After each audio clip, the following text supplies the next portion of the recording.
ఈ మధ్యకాలంలో సివిలైజేషన్ బాగా పెరిగిపోయి అర్బనైజేషన్ ఇంక్రీజ్ అయింది. పల్లెటూరు నుంచి అమ్మాయిలు వాళ్ళ పాపం తల్లిదండ్రులు కష్టపడి కూలీనాలి చేసైనా ఆడపిల్లల్ని, మగపిల్లల్ని సిటీకి పంపిస్తారు. ముఖ్యంగా ఆడపిల్లల్ని ఇక్కడికి పంపించిన తర్వాత వాళ్ళు హాస్టల్‌లో ఉంటారు.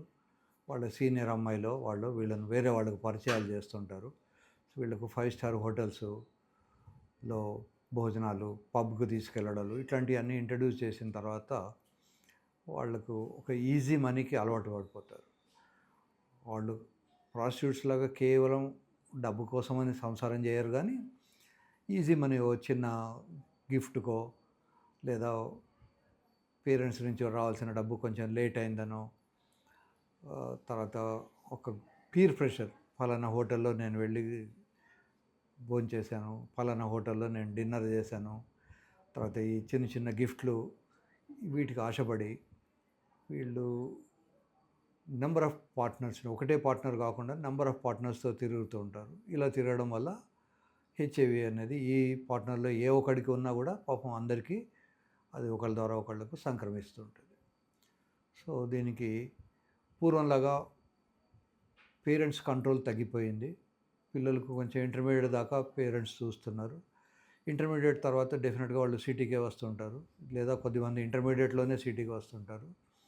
సో పేరెంట్స్ కంట్రోల్ లేదు, అబ్బాయిల మీద లేదు, అమ్మాయిల మీద లేదు. సో వీళ్ళకు ఈజీ మనీ కోసమని అబ్బాయిలు ఆంటీల దగ్గరికి వెళ్తారు, ఈజీ మనీ కోసమని అమ్మాయిలు కూడా అంకుల్స్ దగ్గరికి వస్తారు. సో అలా వాళ్ళు రెగ్యులర్గా ప్రాస్టిట్యూషన్ చేయరు కానీ తెలియకుండానే వాళ్ళు నెంబర్ ఆఫ్ పార్ట్నర్స్ ఎక్కువైపోయి పెడతారు. ఇంకొక కొత్త కల్చర్ ఏమిటి అంటే బాడీ కౌంట్. ఒక అమ్మాయి ఇంకో అమ్మాయిని పరిచయం చేసుకున్నప్పుడు నీ బాడీ కౌంట్ ఎంతనే అడుగుతారు.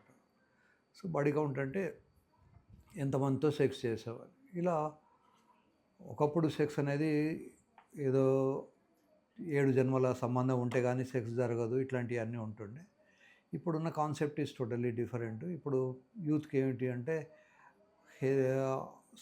హెల్ మీద కానీ హెవెన్ మీద కానీ పెద్ద నమ్మకాలు ఏమీ లేవు కనుక ప్రస్తుతానికైతే ఎంజాయ్ చేద్దాం, తర్వాత సంగతి తర్వాత వచ్చినప్పుడు చూసుకుందాం అనే కాన్సెప్ట్ క్లారిటీ వచ్చింది. తర్వాత పెళ్ళిళ్ళ ఏజ్ కూడా బాగా పెరిగిపోయింది.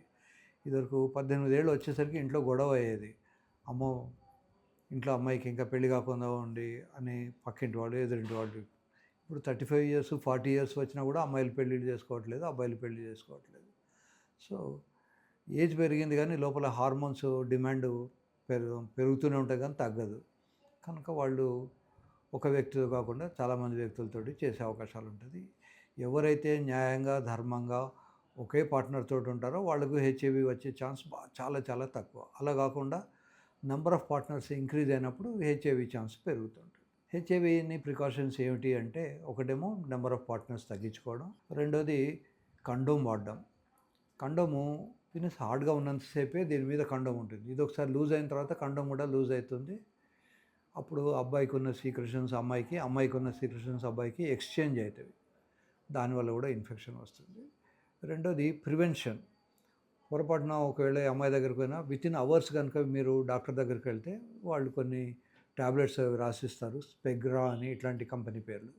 సో ఆ ట్యాబ్లెట్స్ వల్ల కూడా మనకు హెచ్ఐవి రాకుండా ఉంటుంది.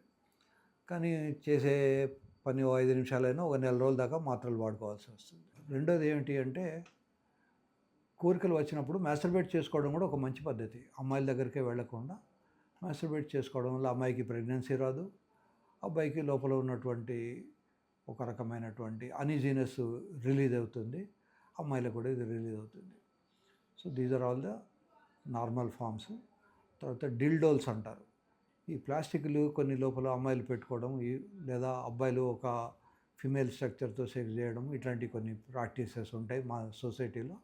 అప్పుడు కూడా స్ట్రిక్ట్గా కండోమ్ వాడుకోవాలి. కండోమ్ వాడుకున్నప్పుడు ఈ ప్రాబ్లమ్స్ తక్కువ ఉంటాయి. గవర్నమెంట్ ఆఫ్ ఇండియా వాళ్ళు ఫ్రీగా కూడా ఇస్తారు కండోమ్స్. మీరు ఏ గవర్నమెంట్ హాస్పిటల్కి వెళ్ళి అడిగినా వాళ్ళు ఫ్రీ సప్లై చేస్తారు. కనుక కండోమ్స్ వాడుకోండి. హార్డ్గా ఉన్నప్పుడే దాన్ని లోపల నుంచి తీసేయండి. అది ఒకసారి లూజ్ అయిపోయి ఇజాకులేట్ అయిందంటే అప్పుడు అది కండోమ్ పెట్టి కూడా 100% సేఫ్టీ ఉండదు. కనుక జాగ్రత్తగా ఉండడం మంచిది.